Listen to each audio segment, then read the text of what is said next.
Okay. Okay, I'd like to welcome everybody to the Connected Networker Show. My name is Barry Copeless, and I'm the executive producer of Prairie Multimedia Productions and host and producer of this show. Now, this show discusses topics like branding, marketing, publicity, media, and coaching. And we've interviewed people like CEOs, authors, influencers, and networking organizations. Now, today, I have a special guest with me who I actually met at a webinar networking event, Kurt ROSKOPF. Is that how you pronounce your name, Kurt? Kurt ROSKOPF? That is great.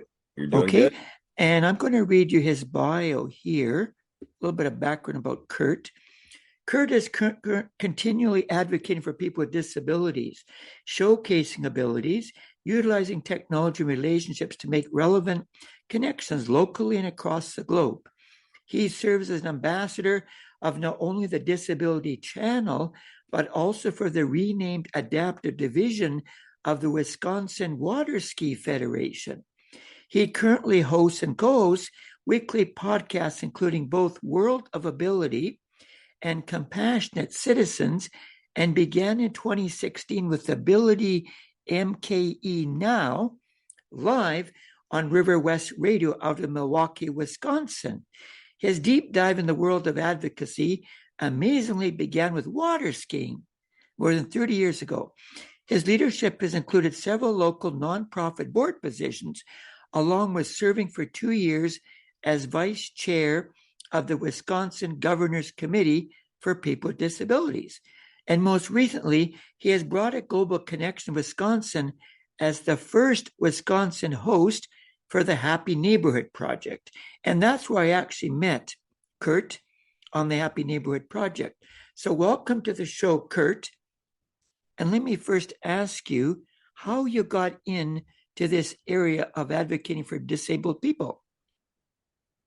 Well, it started from right away in early childhood. I was born into a family with parents that were members of Lions and Lioness and Knights of Columbus and Ladies of Columbus. And then I also was born into a water skiing family.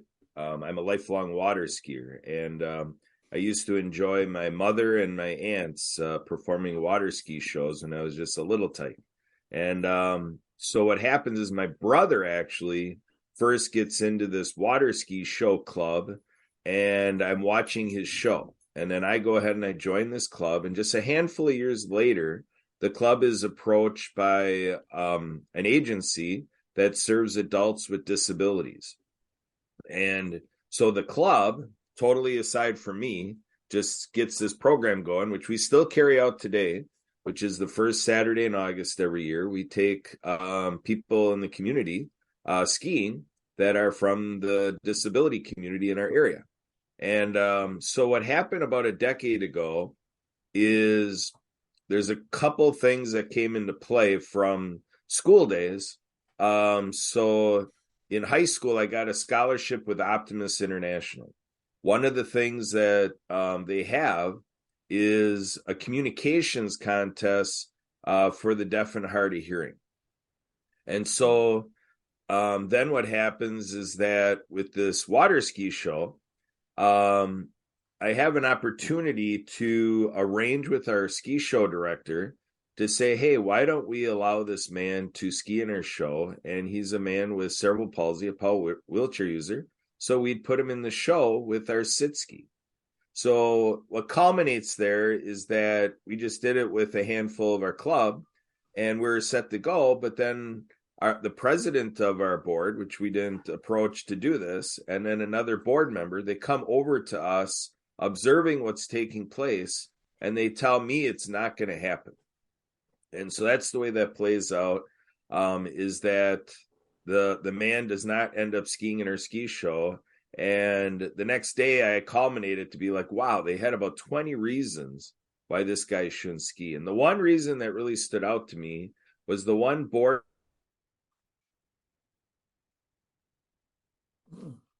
member said, well, if he skis, then just not really understanding, what just happened and not agreeing with it. And it just really hit me in the gut. I talked to my We're freezing my up. family that next day and create the Everybody Skis program and the Inclusion of Water Skiing campaign. And so that started a process that called access for the sport of water skiing in the state of Wisconsin in regards to people with disabilities. It could have been done, never was done, and then getting it done, but to do it in the business community. I'm at the Happy Neighborhood Project to say networking is for everybody, the Inclusion and Networking campaign, and to help people around the world format their businesses to be more favorable and to spur inclusion in all of our businesses by people with disabilities. Oh, 1 second. I'm getting some technical problems here.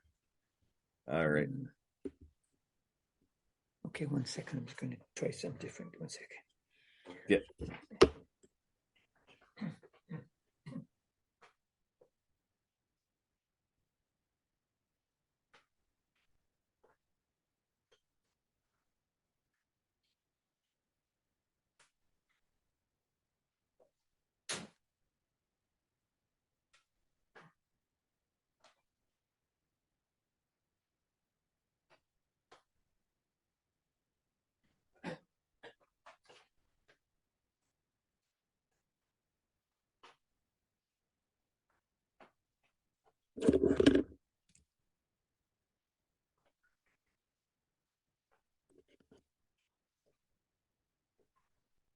Okay, now let's see.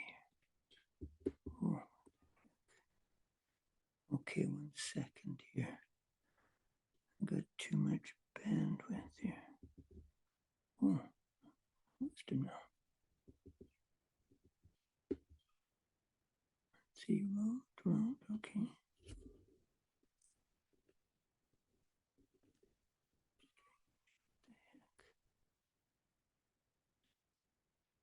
Road.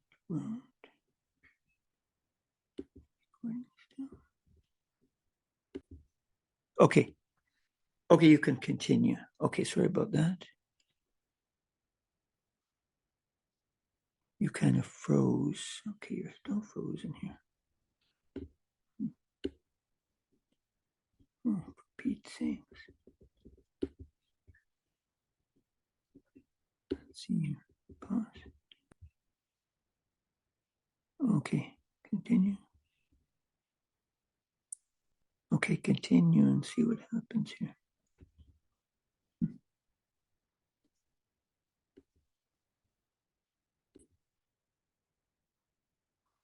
Okay, we had some technical difficulties here. Let's see how that goes. Okay, Kurt, you can hear me? You're not frozen now, so I'll try to see if we can continue now. I shut some of my apps down there.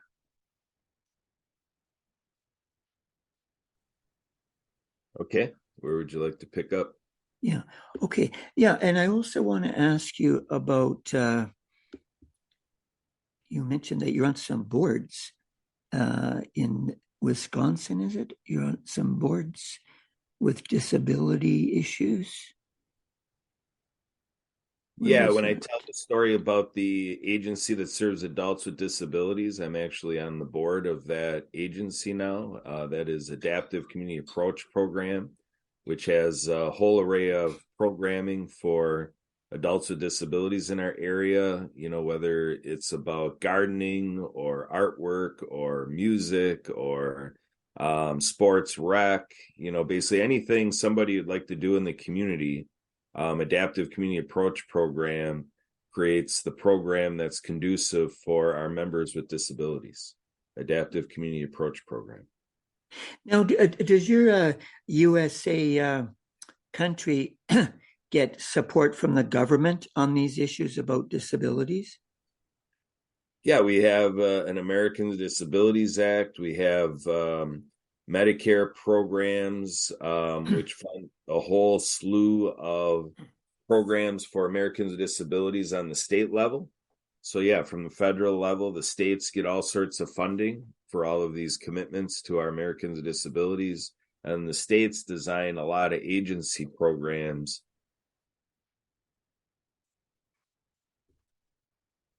And I know in our for country, their state. hmm, Yeah, yeah. So in your country, yeah. yeah, so I was going to mention in our country, we have the Disability Act too, where all businesses must have access by wheelchair or other ways for people with disabilities to do business with them or enter buildings. And they have to have elevators and ramps and all that kind of stuff. You probably have that similar in your state or your country.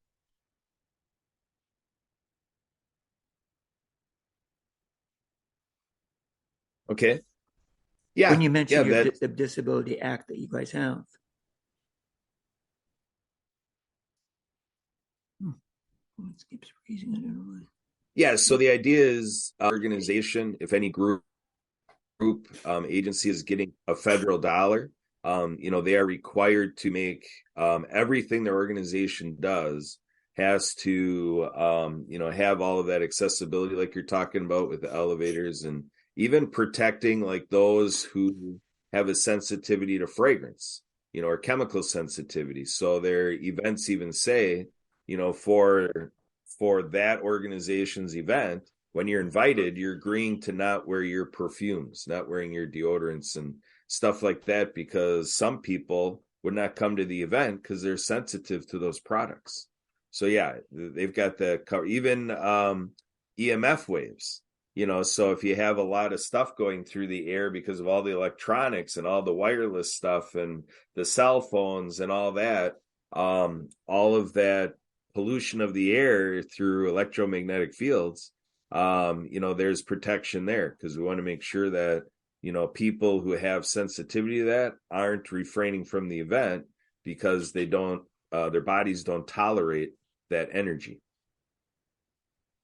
And we've actually had a speaker come in from the USA. He used to work for, I think, the Hilton hotel chain, one of those hotel chains. And he actually did a topic on adapting his hotel to hire people with various disabilities.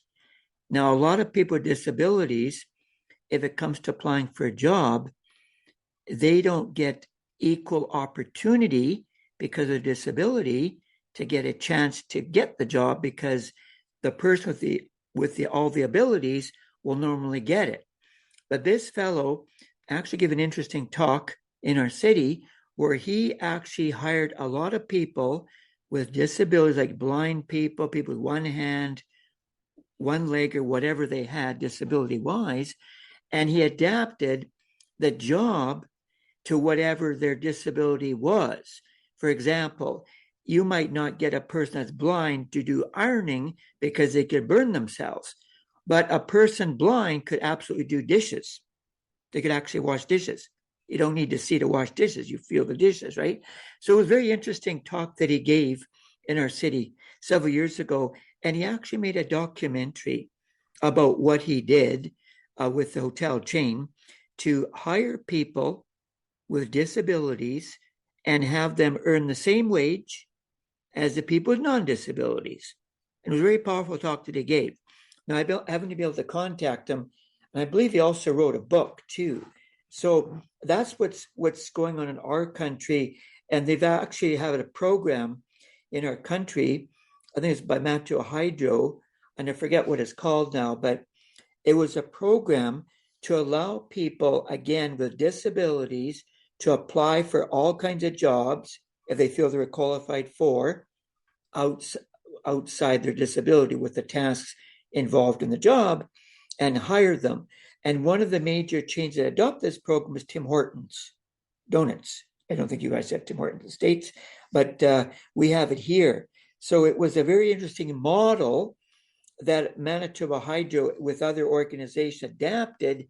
So if I have a disability, so I got cerebral palsy, and I tell you in the job interview, you're not automatically going to disqualify me. Because you have cerebral palsy, then you can't do this job because that's not good. And we'll take this other guy instead. And I think that's what people are facing nowadays is the people with disabilities and non-disabilities. How do you choose between the two people, even if they're qualified the same way? Right. So in the work I do, I'm looking to mitigate these community circumstances and these issues in society because we need to make everything for everybody. We have these hot topics like education, accommodations, or inclusive hiring, stuff like that. But what I look at is lifestyle development. And in agency work, there's a term called collective impact. So collective impact is where the stuff that agencies are able to do, the agency workers think of how, like you're talking about companies, how companies can join in that mission to include Canadians with disabilities or Americans, wherever they are in the world, people with disabilities, and then think of maybe nonprofits. Here in the US, we have 501c3 organizations, and then think even of the faith community, like I do ability ministry and stuff like that. So we have to think soup to nuts, all things in life. I think of when we say work to live, what does that mean to a person? That could mean being able to play sports, do recreation, enjoy pastimes, whatever they do for leisure, travel, hobbies, stuff like that. So everything people do in life, to think of anytime it's done with more than one person, anytime it's more than an activity for an individual, how is that with no bias? Because that's what you're talking about. That's a bias if you say, I'm not going to go ahead and take a person with cerebral palsy. See, and the idea is the employer, the person making that decision, is not comfortable to say that they have the capacity to make sure that they are supporting the work of that individual. So that's the rub here.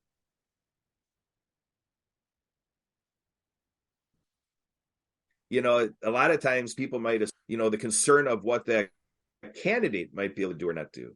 It's not what about the candidate. It's about the person with the opportunity. So that's the rub here, is that you can have inclusion, accessibility, and all that functional stuff, but are we in practice by behavior and our habits and our culture? And, there are issues like disability etiquette. How do people with disabilities prefer when they enter in with another person or a group? What makes it be like it's seamless, like they're just part of the crew?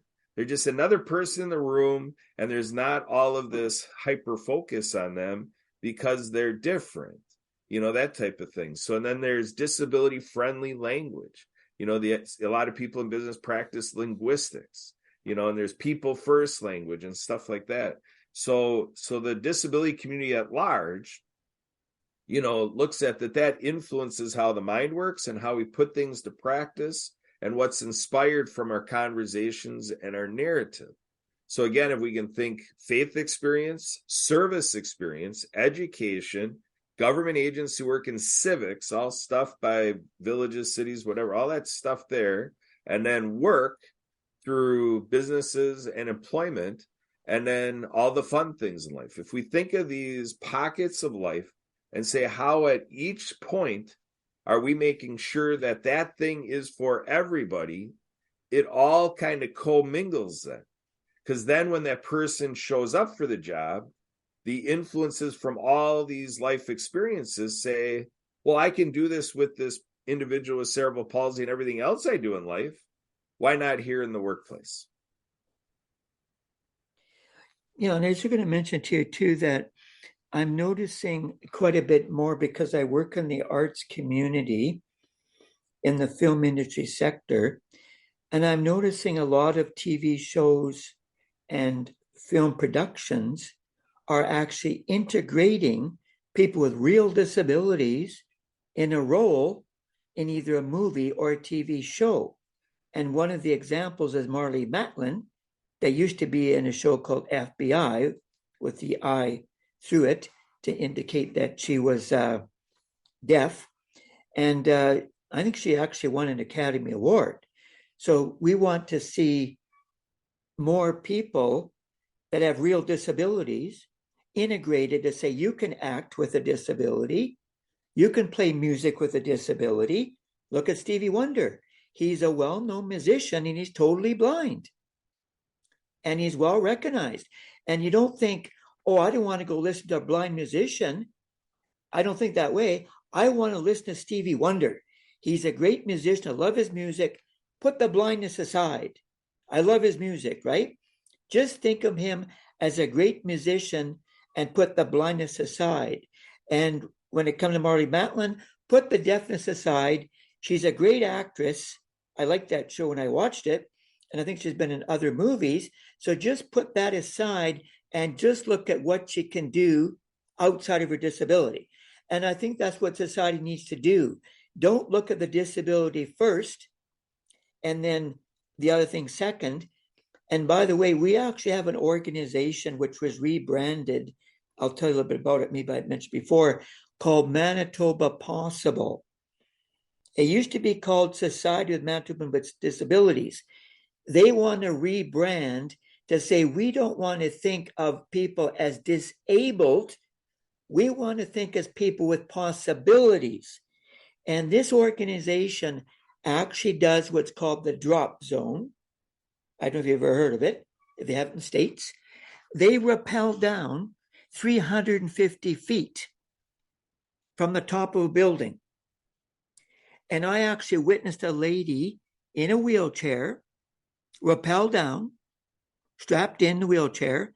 And when she got to the bottom and she got to the street level, I said, why did you do that? It looks very dangerous, rappelling down in a wheelchair.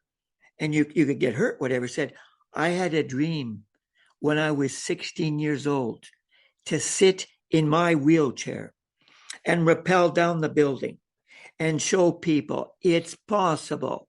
Whether I have a disability or not, you have 2 legs and 2 arms and are fully functional. I have to be in a wheelchair. I can do exactly what you do. You rappel down on hands and with your legs, and I rappel down on the in the wheelchair. And I actually interviewed a lady with one leg. Sandy Reimer was her name. They've had people go down with dogs, with their handlers. Anybody can sign up for this event. Whatever disability they have, they can rappel down and show them, see, it's possible.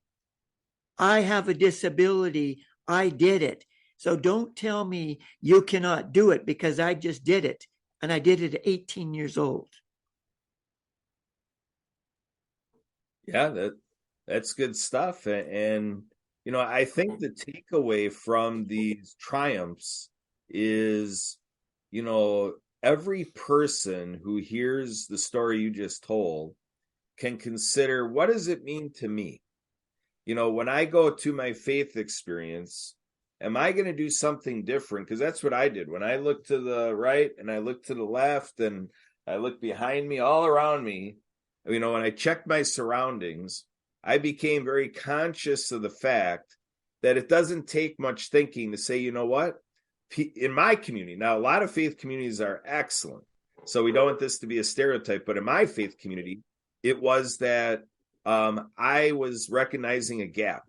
I was calling for more people with disabilities to have better attention, whether you want to say in evangelism or discipleship or, you know, the faith community's message, to say, you know what, we really are taking attention, that we think maybe more of you out there that are people with disabilities, you might enjoy being a part of our faith experience, you know. And then like clubs, like I'm a member of Optimist International, to ask, are we recruiting people with disabilities to volunteer to do the service?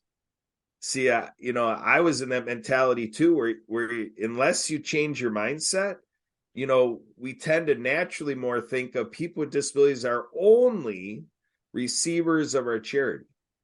Why is it not that people with disabilities are charitable? Why is it not that people with disabilities volunteer? See, for me, I had to go through that adjustment myself, you know, and that's all part of education. Like, if we're doing stuff where we're providing knowledge and we're sharing skills, and we're doing that stuff, are people with disabilities making their own choices to say whether or not they want to be the student of that or to share their skills and abilities, and we learn from them. See, I tell people with disabilities as the masters of ability. You know, like the story you told, that person that you showcased in that story that person has something to share with the rest of us that empowers us in our life. But everybody's got a different journey. But I know from my journey, I can say, I confess and profess that I had to make that transformation myself. And then like say government, like in Canada, US, countries, local areas, provinces, states, whatever. Do we have people with disabilities in the leadership of our governance? See that? Yes, that's we do. the question. And we know that there's a lot of councils and boards and stuff in the government realm making these adjustments. But to me, it's only the beginning. We got to keep going with this, and then so employment, the commercial sector, the worldwide business community, a huge gap to fill. In commerce, Wall Street, wherever you want to talk about, where all the money is amassing and all the people are making the big bucks and living up the luxury because of the way the system works globally and how it drills down to our own little villages, it's very biased. There's a systemic oppression that basically provides that we don't expect people with disabilities to have this type of monetary success. You were talking about some individuals on another event, I believe going on at the same time as we're talking. Now, how many of them have a disability? That'd be a huge thing to find out from these success stories. Is it being told by a billionaire with a disability?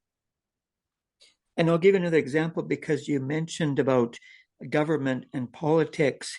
We actually have a fellow named Stephen Fletcher that was in a wheelchair. I think he was in a bad car accident. He was completely disabled. But despite that, he actually gave every year a barbecue event in his wheelchair. And he didn't look at that. You say, Stephen, nice to see you. He said, would you like a photograph with me? Sure. Well, pose beside my wheelchair and my assistant will take the picture. And then he would send it to you, almost suitable for framing, an 8x10. So I went to these events year after year, held at a local park in our city. And I didn't, and some people say, oh, I don't want to go to a barbecue with a guy in a wheelchair. Why would I want to do that? Well, I don't think that way.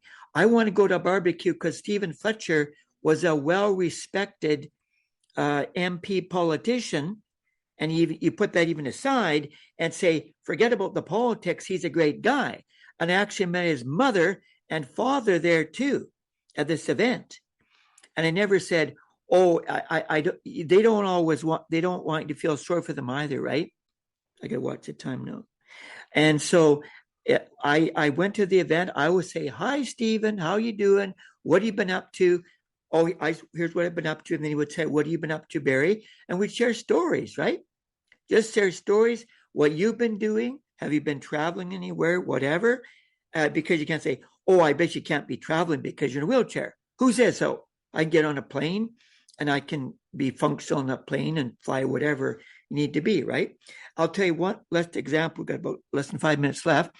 There's another organization which I might want to connect you with. It's called Zeno Mountain Farms. Have you heard of this? I'm not sure. I don't know anything about it. I'm not sure if it rings a bell or not. I'd have to look at it. I want to explain a little bit about this Zeno Mountain Farms. Our city has what's called the Global Justice Film Festival. It was running back in 2018, well, before COVID, maybe, I think it's 2018. They had a movie, and I'm going to ask you a quick question. The movie was titled Bulletproof, and it was at a Global Justice Film Festival. Now, if you heard the title Bulletproof, what immediately would come to mind what the movie might be about? Well, Bulletproof tells me that there's some sort of, shooting going on, use of guns and, and something with in crime, averting it and stuff like that. But I can imagine in a movie, it's probably something of a moral story that, like the Bulletproof. So basically what the movie was about, it was about people that were disabled with Down syndrome, cerebral palsy, and wheelchairs, and all these disabilities that signed up to be in a Western movie shot outside Los Angeles on a set, and they were cowboys, and they were mentored by people with all the abilities to teach them how to shoot a gun and act and all that. And here's the kicker of the story. It was a full 90-minute feature film, and I've been in touch with this organization. I only did it once. One of the people, I believe he had Down syndrome in the wheelchair, got hired by a soap opera in the daytime. Somehow they saw the movie. They said, this guy looks really good. We want him in our story. And I said, wow, really? Huh, that's interesting. So we got a role. I don't know if it was Days of Our Lives, what soap opera it was, but I was surprised that the producers from the show caught wind of the production and say, yeah, we really like that guy acting. Let's get in touch with him and hire him. Despite his disability or not, we want him because we liked his acting. And so that was a great story. And I've tried to get the movie out to Winnipeg to showcase it more. It's on DVD, but it's called Bulletproof. But it was a very touching story. I almost cried in the movie because I'm looking at all these people with disabilities, how they have great acting chops, and they never acted before in their life, right? They were mentored on all the set of the movie. And I was just touched by every actor with a disability. And they've got such a big lineup that people want to be involved with Zeno Mountain Farms. We only got a couple minutes left. So if you had to summarize, what would you say your message is out to the world for able people and disabled people? I guess how you started the show about marketing, publicity. We could throw in advertising. We're talking about films. We could talk about books, television, radio, all of these modes where messages are getting out there and we're shaping the minds of the masses, and we can make a difference for a person because of their sensory experience and how it's around this element of ability and inclusion and accommodation. I entered into this industry that you're in as well. To me, this is powerful because we have a chance with these platforms to really give people the notion that they can change what they're doing in their life and make it more favorable to others that have a disability. And that to me is the purpose of what I'm doing day in and day out. And how can people get in touch with you if they want to get in touch with your website or you're on social media? The website is the disabilitychannel.ca, and you can Google the Disability Channel, go to YouTube and find the Disability Channel in YouTube for the Disability Channel YouTube. People can Google me, Kurt Roskoff, KurtRoskopf. Folks out there that can dial me, they can dial me at +1 262 372-1754 and email me Kurt, Kurt, at thedisabilitychannel.us. Well, I'd like to thank you very much Kurt for taking your time and giving us some insights into what you do in the advocacy for disabilities. Thanks very much. And we'll connect with you again on another